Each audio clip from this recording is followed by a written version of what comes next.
রব্বে ইন্নী আসকানতু মিন যুররিয়্যাতি বিওয়াদিন গায়রি যী যারইন ইনদা বাইতিকাল মুহাররাম।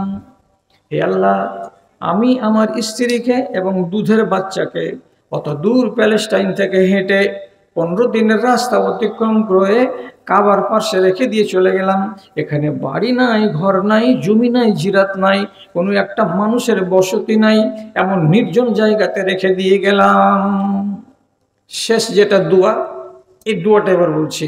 তিনি কি বলছেন, কেন রেখে গেলাম এখানে? ওয়াজআল আফিদাতান নাসে তাহবি ইলাইহি।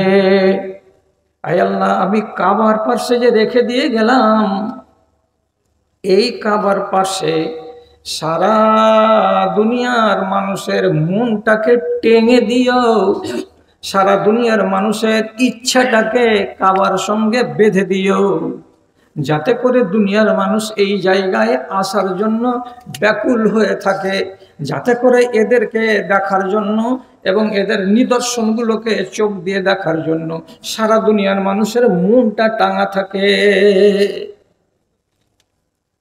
তাহলে কাবাকে দেখার জন্য আর কাবাতে যেগুলো নিদর্শন আছে সেগুলোকে দেখার জন্য মানুষের মনটাকে আল্লাহ তুমি লটকিয়ে দিও, টেঙে দিও, এর সঙ্গে তুমি জুড়িয়ে দিও, যেন মনটা লাগাই থাকে। পৃথিবীতে যারা অমুসলিম তারাও একবার করে শখ করে, যদি একবার কাবাকে কাছে থেকে দেখতে পেতাম। জি, আমাদের দেশের যেটা বিগত দিনের এক প্রধানমন্ত্রী ছিলেন, লেডিস মহিলা, তিনি আবদার করেছিলেন বাদশাহ ফাইসালের কাছে যে আমাকে কাবার কিনারায় গিয়ে কাবার দেখতে দিতে হবে। তখনকার রাজা ফাইসাল বলেছিলেন, মক্কার হারাম শরীফের বাইরে বড় বড় বোর্ডে লেখা আছে মামনুউ দুখুল লিগাইরিল মুসলিমিন, অমুসলিমদের জন্য হারাম শরীফের ভেতরে প্রবেশ নিষেধ। সুতরাং আমি যদি আপনাকে যাওয়ার অনুমতি দিই, সারা দুনিয়ার মুসলমান আমাকে ছিঁড়ে খাবে, আমি এত বড় কাজ করতে পারবো না। তাহলে অমুসলিমেরও দিল টানছে যে আমি একবার যাব, কাবা কেমন তো দেখবো, সারা দুনিয়ার মানুষ পাগল কেন। এখানে যতটি লোক একবার কাবাকে দেখেছে ওই সাক্ষী দেবে। কালকে সকালে চায়ের দোকানে আপনি জিজ্ঞেস করবেন যে চাচা তুমি তো দেখেছো কাবা, একটা প্রশ্ন করেন তো, আচ্ছা আরেকবার যদি যাবার সুযোগ লাগে তুমি যাবা? যে কোনো হাজিকে বলেন, যে কোনো উমরা করে আসা লোককে বলেন যে মক্কা যাওয়ার কি তোমার ইচ্ছা করছে, 1000 বার আপনাকে বলবে কি যে দেখলাম রে দাদা, একবার দেখে জি ভরলো না, একবার দেখে মন ভরলো না, আর একবার যাওয়ার ইচ্ছা করছে। 80,000 টাকাকে টাকা বলে মানি না, একবার তো উমরা করে এলাম, আরেকবার যাব মনে মনে আমি ভাবছি। কি টান আছে কাবাতে।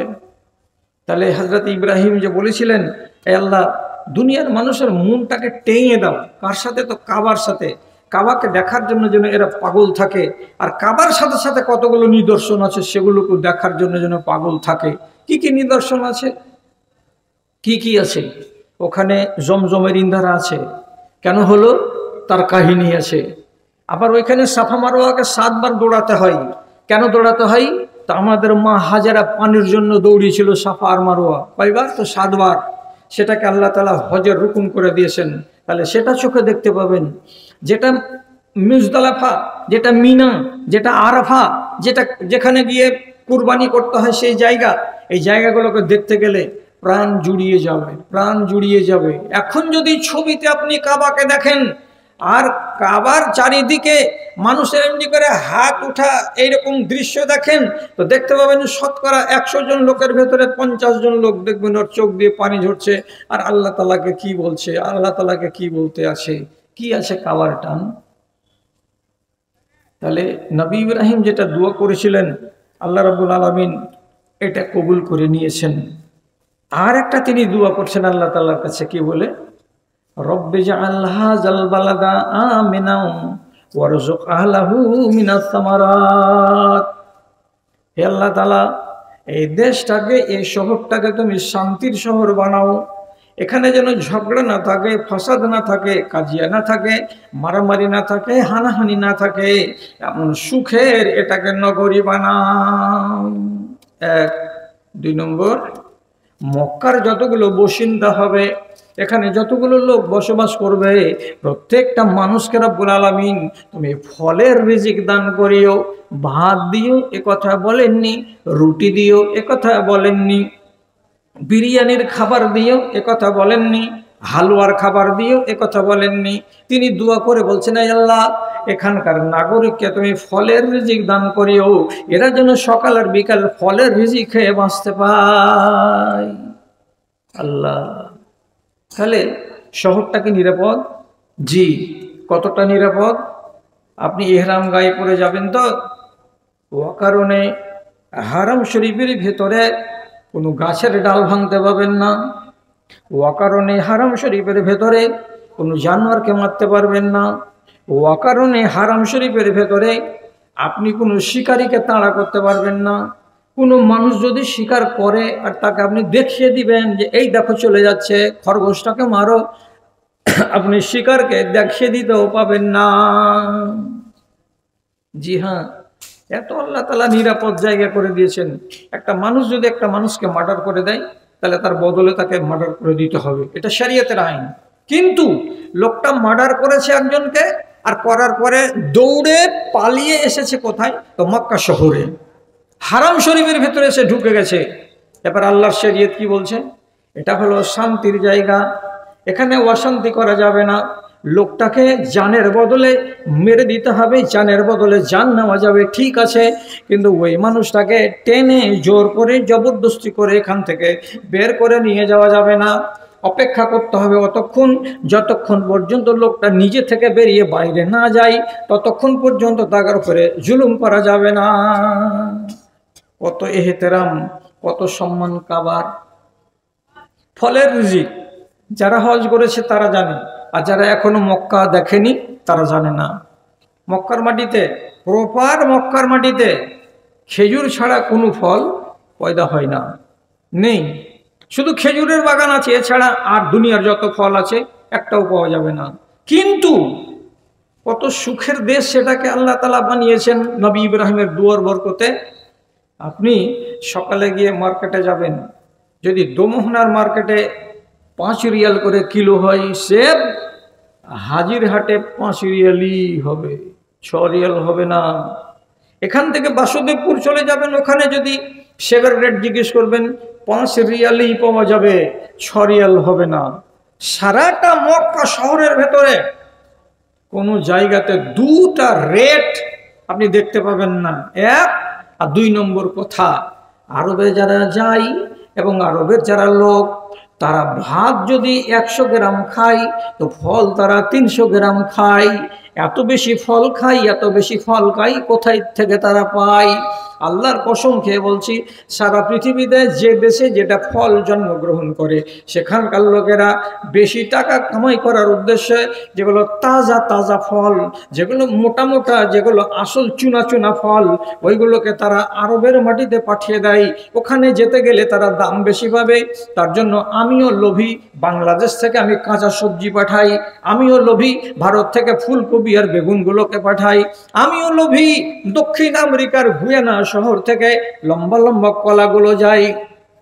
লেবাননের মাটিতে এবং মিশরের মাটি থেকে এত সুন্দর সুন্দর ফল, এত সুন্দর সুন্দর সেব এবং আঙ্গুর আর কিশমিশ এবং আরো যত ফল হয়, ঢেরি লেগে আসে রে দাদা, ঢেরি লেগে আসে।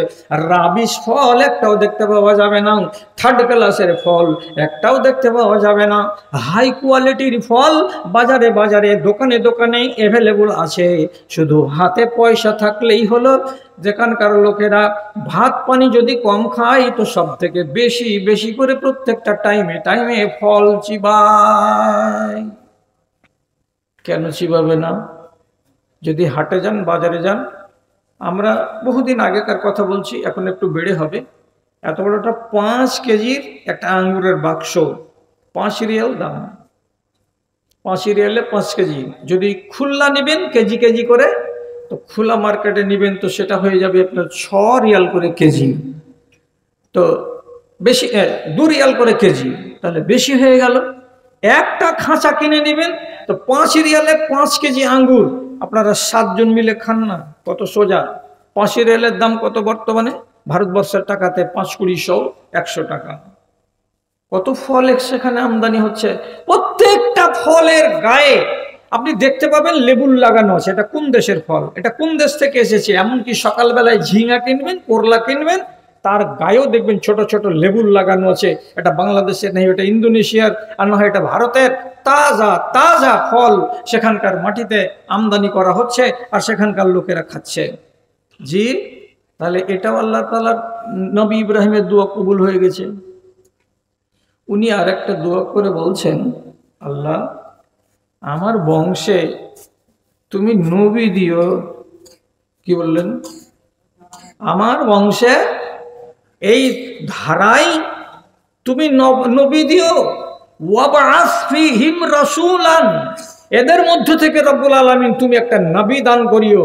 তাহলে একটা নবী দান করিও বলে দোয়া করে থামলেন।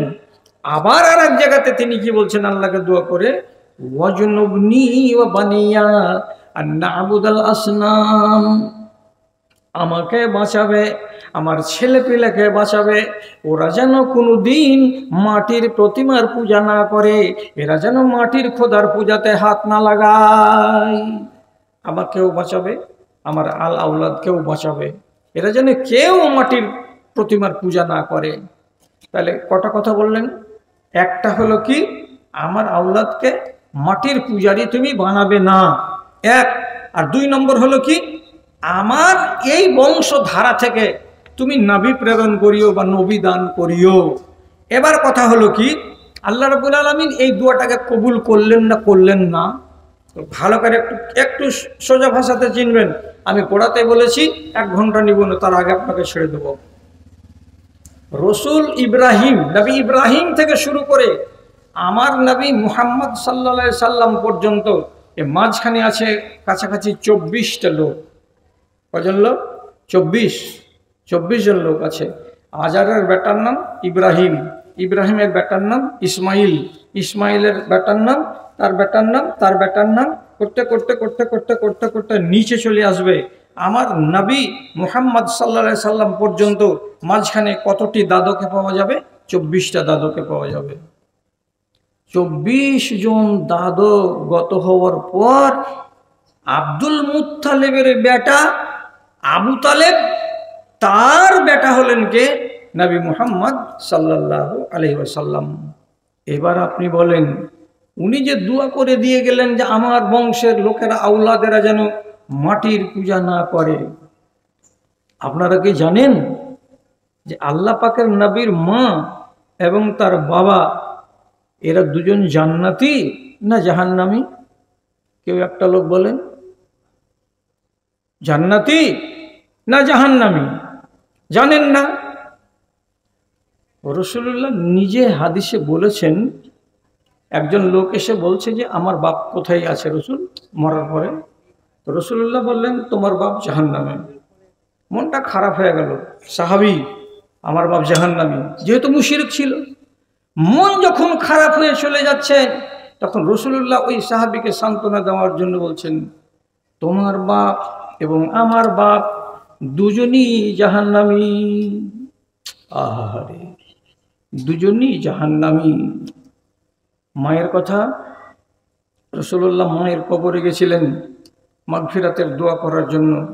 আল্লাহ তাআলা সাথে সাথে হাত তুলে দোয়া করার আগেই নিষেধ করে দিয়ে বলছেন, মা কানা লিনাবিয়্যিন ওয়াল্লাযীনা আমানু আইয়াস্তাগফিরু লিল মুশরিকিন। কোন নবীর উচিত নয়, কোন মুমিনের উচিত নয় একজন মুশরিক মানুষের জন্য তার কাছে মাগফিরাতের দোয়া করা। রসুলকে থামিয়ে দেওয়া হলো। রসুল দোয়া করতে পারলেন না মায়ের মাগফিরাতের জন্য। শেষে আল্লাহ তাআলা বললেন, তুমি জিয়ারত করতে পারো মায়ের কবর, কিন্তু মাগফিরাতের দোয়া করবে না। এরা দুজন, যেটা সহি মত সেটা হলো কি যে রাসূলুল্লাহর মা আর বাবা এরা খুশনসিব নয়, এদের কপালে জাহান্নাম। আপনি তাহলে এবার বলবেন, এরা তাহলে মাটির পূজা করেছে? কথাটাকে হালকা করে বুঝবেন। এরা মুশরিক, এটা ঠিক। কিন্তু নবী ইব্রাহিমের দোয়া ঠিক, যে এই ধারার ভেতরে যতগুলো লোক আছে এরা জীবনে কোনোদিন নকল খোদার পূজা করেনি, মাটির খোদাকে তারা কোনোদিন জীবনে মাবুদ বলে মানেনি। কিন্তু তাদের কাছে দিন ছিল না, তাদের কাছে কোনো ধর্ম ছিল না বলে তাদের কাছে সহি কোনো আকীদা, সহি কোনো বিশ্বাস, কোনো চিন্তাধারা ছিল না। এই জন্য তারাকে গণনা করা হয়েছে মুশরিকদের মধ্যে, আর মুশরিক হালাতে মরে গেছে বলে তারা জাহান্নামী। তাহলে আল্লাহ তাআলা এই ধারাটাকে বাঁচিয়ে রাখলেন কিসের জন্য? যে এই ধারার মধ্য থেকেই আমি শেষ নবী পয়দা করব।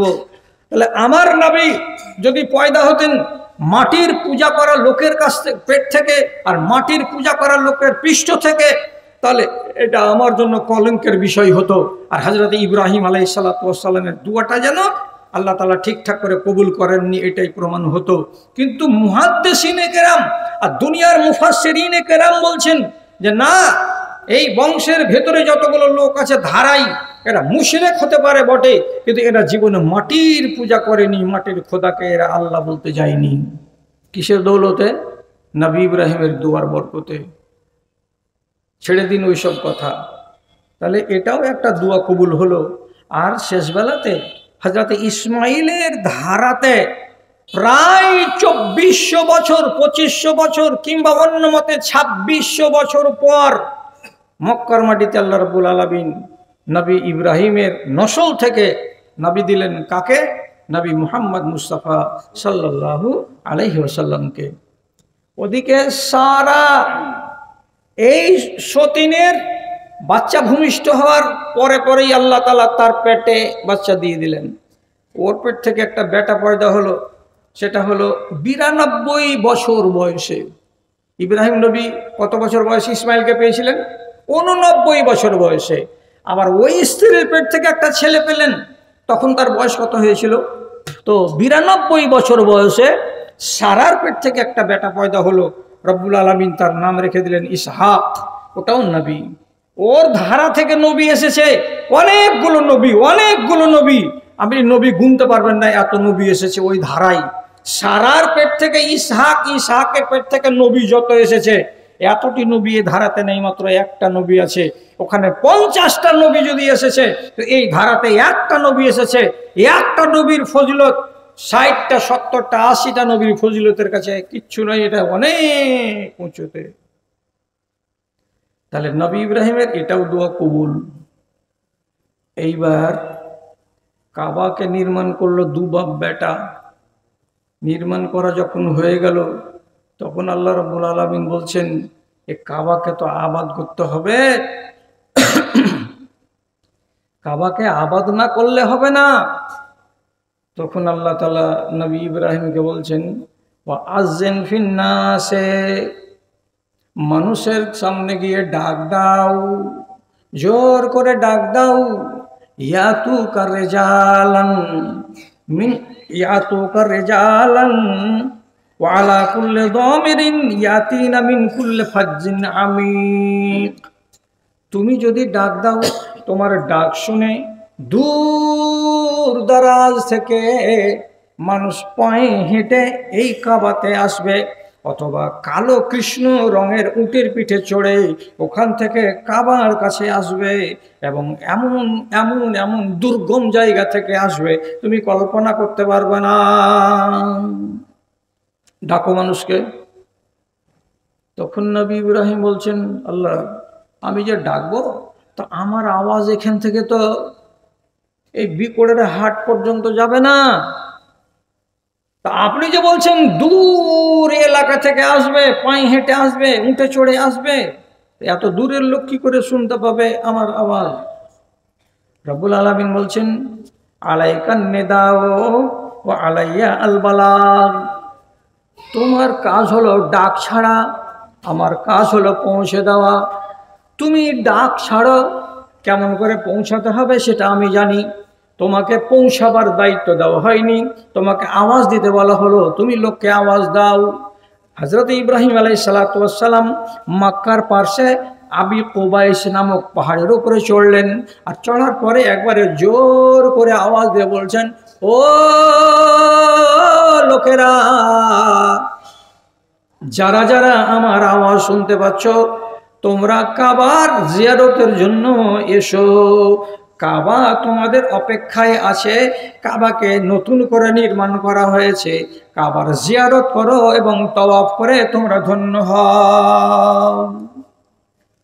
রব্বুল আলামিন তার কুদরতে সারা পৃথিবীর মুসলমানদের ভিতরে যার যার কানে নবী ইব্রাহিমের আওয়াজকে পৌঁছে দিয়েছিলেন, সেদিন যারা জীবিত ছিল তাদের মধ্যে, যারা জন্মগ্রহণ করেনি তাদের মধ্যে, কিয়ামত পর্যন্ত যত লোক আসবে তাদের মধ্যে যারা যারা ওই ডাককে শুনতে পেয়েছে, তারা যেমন করেই হোক না কেন, টাকা ধার করে হলেও, ভিটে মাঠে বিক্রি করে হলেও, তারা নবী ইব্রাহিমের আওয়াজ যে শুনেছে, তো আওয়াজের জবাব দিতে হয় কি বলে? লাব্বাইক। আপনি ডাকছেন তো, লাব্বাইক, আমি উপস্থিত, আমি শুনতে পেলাম আপনার ডাক, আমি আপনার ডাকে সাড়া দেব। এই জন্য দুনিয়ার মানুষকে যখন কাবার মুখী হতে হয়, তখন একটা এই বাক্য পড়তে পড়তে যেতে হয়। দমদম এয়ারপোর্টে এহরাম গায়ে দিয়ে উঠবেন, সেখান থেকে আপনাকে বলতে শুরু করতে হবে, লাব্বাইক আল্লাহুম্মা লাব্বাইক, লাব্বাইক লা শারীকা লাকা লাব্বাইক, ইন্নাল হামদা ওয়ান নি'মাতা লাকা ওয়াল মুলকু লা শারীকা লাকা। কেন লাব্বাইক বলি? সেই ডাকে সাড়া দিয়েছি আমি, তার জন্য আমি লাব্বাইক বলছি। তার মানে আমি হাজির, আমি হাজির। আচ্ছা, এবার তো লোক তো চলে এলো, তো লোক কি করবে? এসে আবার চারিদিকে ঘুরে নিবে, বাস শেষ। তখন হযরত ইব্রাহিম আলাইহিস সালাতু ওয়াস সালাম আর এক জায়গাতে তখন আল্লাহ তাআলাকে বলছেন, আরেনা মানাসিকানা ওয়া তুব আলাইনা ইন্নাকা আনতাত তাওয়াবুর রহিম। পরবর্তীকার, লোকেরা যে আসবে দূর দারাজ থেকে, তার মানে জাপান থেকেও হাজি আসবে, অস্ট্রেলিয়া থেকেও হাজি আসবে, ওদিকে উত্তর আমেরিকা থেকেও হাজি আসবে, এদিকে দক্ষিণ আমেরিকা এবং আফ্রিকা থেকেও হাজিরা আসবে। তো হাজিরা যে এসে যে কি করবে, তো কোনখানে কোনখানে যেতে হবে, কি কি কাজ করতে হবে, এটা যদি আপনি আমাকে দেখিয়ে না দেন, আর আমি যদি শিখতে না পারি, তাহলে লোকেরা দূর থেকে এসে কি কাজ করবে? আল্লাহ রাব্বুল আলামিন জিবরিলকে বলছেন, জিবরিল যাও, তোমাকে দুনিয়ায় যেতে হবে। কি করবো আল্লাহ? তো বলছে, ওরা স্বামী স্ত্রীকে সাথে করো, আর সাথে করার পরে যতটি হজের আরকান আছে, সব হজের আরকানগুলোকে একটা একটা করে দেখাও, আর দেখিয়ে তার নাম নিয়ে তাকে চিনিয়ে দাও। বুঝতে পারলেন? এইবার জিবরিল এলেন, আসার পরে সাফা এবং মারওয়া, এই যে দুটো পাহাড় আছে, এর মাঝখানে 7 চক্কর লাগালেন।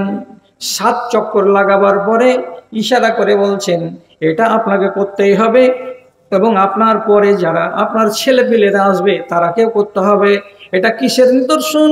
এই নিদর্শনটা হলো, আপনার স্ত্রী হাজেরা পানির জন্য দৌড়েছিল 7 বার সাফা এবং মারওয়া, সাফা এবং মারওয়া, এই জন্য তার স্মৃতি বিজড়িত। এটা তোমাকেও করতে হবে এবং তোমার বেটারাকেও করতে হবে।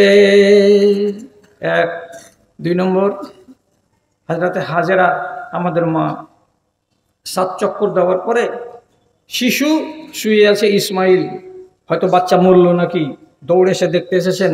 তো ইসমাইলের পায়ের কাছে হযরতে জিবরিল আলাইহিস সালাতু ওয়াস সালাম নিজে পাখা মেরে দিয়ে খাল করে দিয়েছেন, আর খাল থেকে ভুল ভুল ভুল ভুল ভুল ভুল করে পানি বেরিয়ে বেরিয়ে বেরিয়ে বেরিয়ে আসছে। পানি তো পান করলেন কে? মা হাজেরা। কিন্তু দেখছে পানি বেরোতেই আছে, ডানে চলে যাচ্ছে, বামে চলে যাচ্ছে। তো মেয়ে ছেলে মানুষ, লোক নেই জন্যই একা একাই কি করলো, বালুগুলোকে নিচ্ছে আর এইরকম করে চারিদিকে বাঁধ দিচ্ছে। তো বাঁধ দেওয়ার কালে আমরা যেমন আমাদের ভাষাতে বলি থাম, তেমনি আরবিতে বলে এই কথাটাকে জাম। কথা বুঝবেন? আমি বলছি থাম, আর আরবিতে কি বলছে? জাম। এতটি করে বালু নিচ্ছেন আর এমনি করে পানির এক সাইডে রেখে বলছেন জাম, আর একবার বালু নিচ্ছেন জাম, আর একবার মুঠে বালু নিচ্ছেন জাম, আর একবার বালু নিচ্ছেন আর রাখছেন আর বলছেন জাম। থেমে যাও, থেমে যাও, থেমে যাও, আর দূরে যেও না, আর দূরে যেও না। এ করে যে তিনি তিনবার চারবার করে জাম জাম জাম জাম বলছেন, সেখান থেকেই এই জায়গাটাকে আল্লাহ রাব্বুল আলামিনের নবীকে নাম দেওয়ালেন কি, ইনারা নাম হলো জমজম হলো। এবার এখান থেকে হযরত জিবরিল নিয়ে চললেন দুজনকে কোথায়, মিনার মাঠ। মিনার মাঠ দেখালেন, দেখার পরে বললেন এইখানে আসতে হবে, এখানে এসে এই ইহরামের অবস্থাতে থাকতে হবে, থেকে তারপরের দিন এখান থেকে রওনা দিতে হবে। কোথায় যেতে হবে? হাঁটতে হাঁটতে চলে গেলেন কোথায়, ওখান থেকে 8-9 কিলোমিটার দূরে, সেটার নাম হলো আরাফার মাঠ। আরাফার মাঠে নিয়ে গেলেন, যাওয়ার পরে বুঝিয়ে দিলেন এখানে কি করতে হয়, আর কেমন করে বুক ফাটিয়ে গলা ফাটিয়ে আল্লাহ তাআলার কাছে কাঁদতে হয়, চাইতে হয়, আর এই জায়গাটা কিসের জন্য এত ফজিলতের সেটাও বুঝিয়ে দিলেন। দেওয়ার পরে ফেরত পথে আবার এলেন, মাঝখানে পড়ে একটা স্টপেজ, তার নাম হলো মুজদালিফা। মুজদালিফাতেই এলেন, আর আসার পরে বললেন এখানে এসে এশা এবং মাগরিবের নামাজকে জমা করতে হবে, এটাও শিখিয়ে দিলেন। রাত গত হয়ে যাওয়ার পরে সকালবেলায় আবার মিনাতে নিয়ে আসলেন, আর মিনাতে নিয়ে আসার পরে বললেন এখানে একটা তোমাকে কুরবানি জবে করতে হবে, জানোয়ার। এই জানোয়ারটা জবে হয়ে যাওয়ার পর আবার কাবায় নিয়ে গেলেন। কাবায় নিয়ে যাওয়ার পরে একটা শেষ তওয়াফ করিয়ে দেওয়ার পরে বললেন এটা হলো মানাসিকে হজ। তোমার বেটারা যখনই আসবে এখানে, আমি যেভাবে তোমাকে শিখিয়ে দিলাম এভাবেই যদি আঞ্জাম দেয় তো তাহলে তাদের হজ সম্পন্ন করা হবে। তুমি যে ডেকেছিলে ইয়াতুনাকা বিল হজ্জে, তোমার কাছে আসবে হজ করার জন্য, তাহলে তখন তাদের হজটা সম্পন্ন হবে। তাহলে আল্লাহ করবো না, কারণ যে ওয়াদা করেছি যে আপনাকে আগেই ছেড়ে দেবো, তো ওয়াদার মধ্যে থাকি আপনিও আর আমিও। তো আল্লাহ তাআলা এখন পর্যন্ত যতটি দোয়া আপনাকে শোনালাম সবই তো কবুল করলেন, সবই কবুল করলেন। তো শুধু একটা দোয়াকে কবুল করলেন না, কোনটা? কোনটা? তো তার আগে কি মনটা বলে না যে ইব্রাহিম নবীর এত দোয়া কবুল কেন হচ্ছে, আর আমরা এত দোয়া করছি তো আমাদের কবুল হয় না? এটা আগে জেনে নিন। তার সবই দোয়া কবুল হচ্ছে আর আমাদের একটাও কবুল হচ্ছে না, এর মানেটা কি? এর মানে হলো যে তু মেরা সুন मैं तेरा सुनूंगा, তুমি আমার কথা শুনো আমি তোমার কথা শুনবো, তুমি আমার কথা মানো আমি তোমার কথা মানব, তুমি যদি আমার কথা না শোনো তো তোমার কথা আমিও শুনবো না, তুমি যদি আমার কাজ করো আমি তোমার কাজ করে দেব, আমার নাম হলো আল্লাহ। কোথায় পেলাম? ফাজকুরুনি আযকুরুকুম, তুমি আমাকে স্মরণ করো আমি তোমাকে স্মরণ করব। একদম কোরআন মাজিদ, তুমি আমাকে স্মরণ করো আমি তোমাকে স্মরণ করব। আবার আল্লাহ অন্য জায়গাতে বলছেন ইন তানসুরুল্লাহ ইয়ানসুরকুম, তুমি যদি আল্লাহর মদদ করো আল্লাহ তাআলা বলছেন আমি তোমার মদদ করব। তুমি যদি আমার সাহায্য করো সহযোগিতা করো আমি তোমার সাহায্য সহযোগিতা করব। তাহলে রব্বুল আলামিন কি শিখালেন? তুমি আগে আমার হও তাহলে আমি তোমার হব, আর তুমি যদি আমার না হও তাহলে আমি তোমার হব না, তোমার কথা আমি শুনব না। কতটি কথা শুনেছিলেন? এবার কয় মিনিটে সামটে দিচ্ছি আপনাকে, কয় মিনিটে। সেটা কি? আপনি বলেন নিজের স্ত্রী এত প্রাণ প্রিয়, আর মাত্র 3 থেকে 4 মাস বয়সের বাচ্চা, যার উপরে একটা আশা বৃদ্ধ বাপের যে আমি 90 বছর বয়সে বাচ্চাটাকে পেয়েছি, 15 বছর পরেই তো আমার বাচ্চাটা আমার সাহারা হয়ে যাবে, আমার হাতখানা ধরে আমাকে নিয়ে চলবে, এটা তো আমার সাহারা। তো এই বয়সের বাচ্চাটা আর এই একটা স্ত্রীকে ফেলে যাচ্ছেন কোথায়? তো নির্জন জায়গাতে, যেখানে লোক নাই, জন নাই, বাড়ি নাই, ঘর নাই। আপনাকে যদি বলা যায় যে আপনার বাড়িওয়ালিকে আপনি মালদা স্টেশনে ফেলে দিয়েছেন, তো দূরের কথা দূরে, পারবেন? কেউ পারবে নিজের স্ত্রীকে আর নিজের বাচ্চাকে এইভাবে ফেলে দিয়ে জনশূন্য জায়গায়? আজকাল যেখানে ফেলে দিয়ে আসবেন আপনার স্ত্রী তো 3 দিন পরে বাড়ি চলে আসবে, কেন যে বলে দিবে যে আমি অমুক জায়গাতে আছি, ফোনে ফোনে ফোনে ফোনে যোগাযোগ হয়ে যাবে। আর হযরত ইব্রাহিম কলেজাটা কত ছিঁড়ল সেদিন, নিজের বাচ্চাকে বিবিকে ফেলে দিয়ে চলে যাওয়ার টাইমে। উনি যে চলে যাচ্ছেন তো এখানে রেখে দেওয়ার পরে এইদিকে যে হাঁটা দিয়েছেন, তো খালি প্রথমে এই বাজারের হাজির দোকানের কাছে গেছে, তখন হযরত হাজেরা বলছেন, কি ব্যাপার, যদি ঝাড়া পায়খানার জন্য হয়তো এত দূর যাবে নাকি, আড়ালে পাহাড়ের বসতে পারে না, চলেই যাচ্ছে। তখন বেচারি বেটি ছেলে মানুষ নিরাশ হয়ে গিয়ে এমনি করে আওয়াজ দিয়ে নিজের স্বামীর নাম ধরে ডাক বলছে, ইয়া ইব্রাহিম,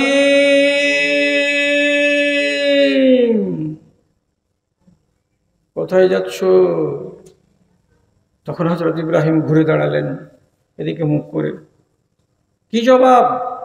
কোনো জবাব নেই। আবার হাঁটা দিচ্ছেন 2-3 পা, যেমনি 4 পা আগে গেছে, আবার এখান থেকে একটা মেয়ে ছেলের আওয়াজ যাচ্ছে, ইয়া ইব্রাহিম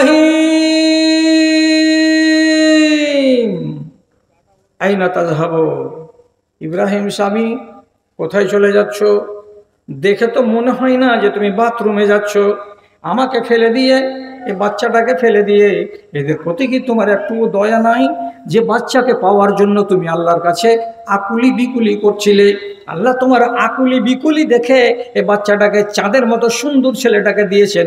এই সুন্দর ছেলেটার উপরে একটু দয়া করো, আমাদের এই দুজনকে এখানে ফেলে দিয়ে এখানে চলে যাচ্ছ। নবী ইব্রাহিম কোনো উত্তর করলেন না। কলেজা ফাটেন না? 3বারের বার যখন হযরত হাজেরা বলছেন একই কথা আর স্বামীকে বলবো না, 3বারের বার জোর করে আওয়াজ দিয়ে বলছেন নতুন কথা, কি? আমার আকাল্লাহ বেহাজা, ইব্রাহিম স্বামী আমার, আমাকে এখানে এবং আমার শিশুকে এখানে ফেলে দিয়ে তোমাকে কি বাড়ি যেতে বলা হয়েছে? এটা কি আল্লাহর আদেশ নাকি যে তুমি আল্লাহর আদেশকে পালন করছো? তখন নবী ইব্রাহিম দক্ষিণ দিকে মুখ করে দিয়ে জোর করে আওয়াজে বলছেন, নাম, হ্যাঁ রে বিবি হাজেরা, তোমাকে এবং আমার এই কলেজার টুকরাকে এইভাবে বনে জঙ্গলে একাই ফেলে দিয়ে আমাকে চলে আসার কথা বলেছেন কে? তো আমার আল্লাহ। তখন হাজেরা বলছেন, ইজান লা ইউজিউনা, তাহলে আল্লাহ আমাদের বরবাদ করবেন না। কত বড় ধৈর্য আছে বুকে! এতখানি কষ্ট স্বীকার করেছিলেন কে? নবী ইব্রাহিম। আল্লাহ বললেন এটা করতে হবে, নবী ইব্রাহিম বললেন না যে না, আমি বুড়া বয়সে একটা ছেলে পেয়েছি, আমি তাকে ফেলবো, এটা করতে পারবো না আমি। উনি এ কথা বলেননি, আল্লাহ বললেন, বাস মেনে নিলেন। আর শুনবেন, সময় শেষ হয়ে গেছে, আমি ছেড়ে দিচ্ছি। তাহা কি, ইব্রাহিম নবী মাটির খোদাকে ভেঙে ফেলে দিয়েছিলেন। ওর বাপ ছিল মৃৎশিল্পী, মাটির খোদা বানাতে জানতো। আজারের কানে খবর গেল যে তোমার বেটা এরকম বেয়াদবি করছে। তখন নিজের বেটাকে বাপ ডেকে বলছে, লাইন লামতান তাহে আরজুমান্নাকা, এ ইব্রাহিম তুমি আমার বেটা, আমি হলাম তোমার বাপ। আমি শুনেছি আমাদের খোদাগুলোর সঙ্গে তুমি অন্যায় ব্যবহার করেছো বা করো। তুমি যদি না থামো, তুমি যদি নিজেকে না রুকো, সংবরণ না করো, আমি বাপ বলছি, বাপ হয়ে তুমি বেটা, তোমাকে আমি জীবন্ত রজম করে দেব, পাথর মেরে মেরে তোমার জানকে আমি নিয়ে নিব। আমি বেটা বলে পরোয়া করব না। হয়তো বাপ যদি বেটাকে পাথর মেরে কোমর পর্যন্ত গেড়ে পুঁতে দিতে চাই, তাহলে পৃথিবীতে আর এর চাইতে শক্ত দিলের বাপ কে আছে? তুমি থামবা না। হযরত ইব্রাহিম তারপরে এই কথাটা বাপ যখন বলে দিল, তখন শেষের বেলায় নবী ইব্রাহিম শুধু একটা কথা বললেন, সালামুন আলাইকুম, বাজান সালাম দিয়ে আমি চলে যাচ্ছি, আমি এখানে আর থাকবো না। সাআতাজিলুকুম ওয়া মা তা'বুদুন, তুমি যেগুলোকে মানছো সেগুলোকেও ছেড়ে দিলাম এবং তোমাকেও আমি ছেড়ে দিলাম। তুমি যে আমার বাবা, তোমাকে আর কাল থেকে বাবা বলে আমি ডাকবো না। তুমি যখন এ কথাটা বললে এত শক্ত করে, বাপ যদি বেটাকে এত ধমকানি দিতে পারে, তাহলে তোমার মতো বাপের কাছে আমি নিরাপদ নই। এজন্য তোমাকে ছেড়ে দিয়ে আমি চলে যাচ্ছি, যেদিকে আমার চোখ যাবে সেদিকেই আমি যাব। কিন্তু বলে যাচ্ছি একটা কথা, সাআস্তাগফিরুল্লাকা, আমি তোমার জন্য আমার রবের কাছে একদিন ক্ষমা চাইব। আল্লাহ, আমার বাপ বুঝতে পারেনি, আমার বাপ ছিল অবুঝ, এই অবুঝ বাপ আমাকে তাড়িয়ে দিয়েছিল। একদিন আমি বেটা হয়ে তোমার জন্য রব্বুল আলামিনের কাছে ক্ষমা চাইব। বাড়ি থেকে বেরিয়ে চলে এলেন। কথা আর বাড়াচ্ছি না, কথা শেষ করে দিচ্ছি। তা হলো এই, নবী ইব্রাহিম তো বেরিয়ে চলে এলেন, বাপের বাড়ি ফাঁকা পড়ে গেল। তাহলে আপনি নিজে চিন্তা করেন, যেই মানুষটা এইরকম বয়সে অর্থাৎ যৌবন বয়সে নিজের বাপের বাড়িকে ছেড়ে দিলেন, দিয়ে লাওয়ারেস হয়ে গেলেন, বিদেশি হয়ে গেলেন, এই মানুষটা আল্লাহ তাআলার ডাকে এতটা তিনি সাড়া দিলেন যে যখনই যেটা কথা প্রয়োজন হয়েছে তখনই সেই কাজটাকে তিনি করে দিয়েছেন। তো এই যে আল্লাহ তাআলার কথাকে তিনি বারে বারে শুনছেন, তখন রব্বুল আলামিন বলছেন, তুমি যদি আমার হেফাজত করো তো আমি তোমার কেন হেফাজত করব না? ইবনে আব্বাসের হাদিসে আছে, তুমি আল্লাহর হেফাজত করো, তার মানে কি আল্লাহর হুকুমকে মেনে চলো। আল্লাহ বলছেন আমি তোমাকে মেনে চলবো এবং তোমার কথাকে আমি রাখবো। তো ওয়াদা আছে আল্লাহ তাআলার। যখন এতগুলো কথা হয়ে গেল তখন সব ঠিকঠাক এগিয়ে আসলো, কিন্তু শেষের কথাটা হলো এটাই যে নবী ইব্রাহিম নিজের বাপের জন্য যে বলেছে যে আমি তোমার জন্য আল্লাহর কাছে ইস্তেগফার করব, ক্ষমা চাইব, চেয়েছেন কি সূরা শোরার 69 নম্বর আয়াত থেকে শুরু করে 87 নম্বর আয়াত পর্যন্ত হযরত ইব্রাহিম আলাইহিস সালাতু ওয়াস সালাম আল্লাহ রাব্বুল আলামিনের কাছে এক গাদা কথা বলেছেন।